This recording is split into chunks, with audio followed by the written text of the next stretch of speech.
All right, I am here today to introduce a couple plants that are great personal pest management plants, if you will, and they help to prevent pests and such as mosquitoes, black flies, no-see-ums, as well as to help alleviate the symptoms of interacting with things like bugs that bite and sting and cause issues, and also plants that are pesky plants like poison ivy and stinging nettles.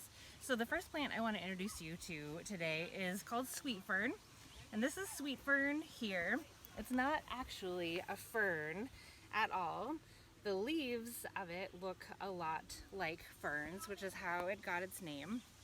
And so if you look down here at the leaves, they look like fern leaves, but then you also will see that it has woody stems and woody trunks that are kind of reddish brown in color with little white dots on there called lenticels.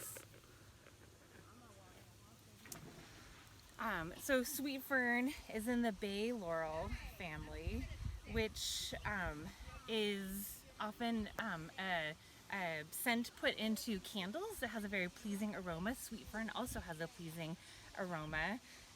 Everyone that I've ever introduced this plant to agrees that it smells delightful, and added bonus that it is a great repellent for mosquitoes, black flies, all kinds of things. You can just pick a little piece off, and whenever I am picking wild or native plants, I like to make sure that there's plenty of it, as there is here. And I like to try to pick it so that nobody would even notice that I had been there. So for example, I see there's an area here that it's pretty bushy and full. So I would just come in and snap off a little piece in the middle. So here's a nice little bit of sweet fern. And one of the things I like to do is kind of pick it apart and tuck it into my hat to keep the bugs from flying into my face. You can also crunch it up in your hands and get the oil around and rub it on, tuck it in everywhere. I also make homemade insect repellent with it. I make a salve, so I infuse it in olive oil as the base for the salve, and then I make a spray as well, and I infuse it in a high grain alcohol for the spray, and let it infuse for about a month, strain it off, and make my products with it, which I do sell, so hit me up if you are interested to know more about that. And this is sweet fern, which the genus of it is Comptonia. Ooh, that one just fell out. And it is in the, like I said, the bay laurel family. Sweet fern. Oh, and sweet fern grows in areas with poor, very, very poor and dry soil. So if you want to try to grow this in your own garden, you want it to be in a spot that the soil hasn't been amended, and it's great for a place where it's a hard spot to grow. All right, another plant that I wanted to talk about for personal pest management is jewelweed, which is Impatiens capensis. It is in the impatient family, and it likes to grow in an area here. This is drainage ditch on the side of a road, and it is this plant here, and you can see there's a whole bunch of it.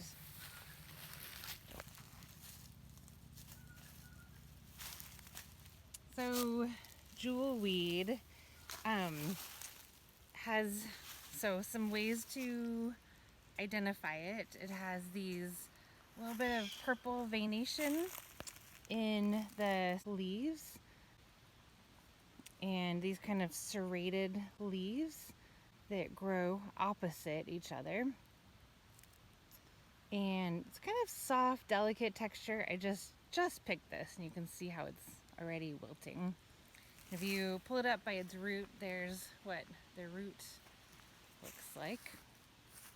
So they have shallow, very shallow roots, and So this for personal pests, so a couple pests that this works to help treat the after effect of.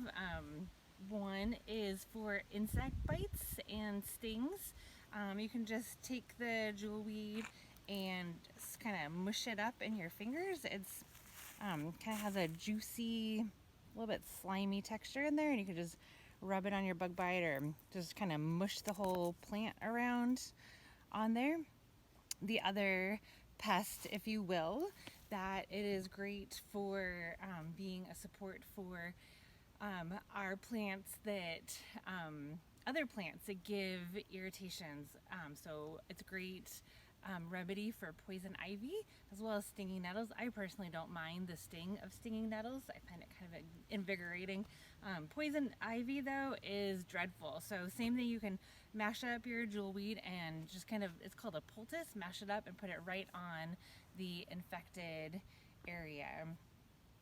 So that is jewelweed, Impatiens capensis. Here on the very edge of the road is little itty bitty baby jewelweed. And back there is bigger jewelweed.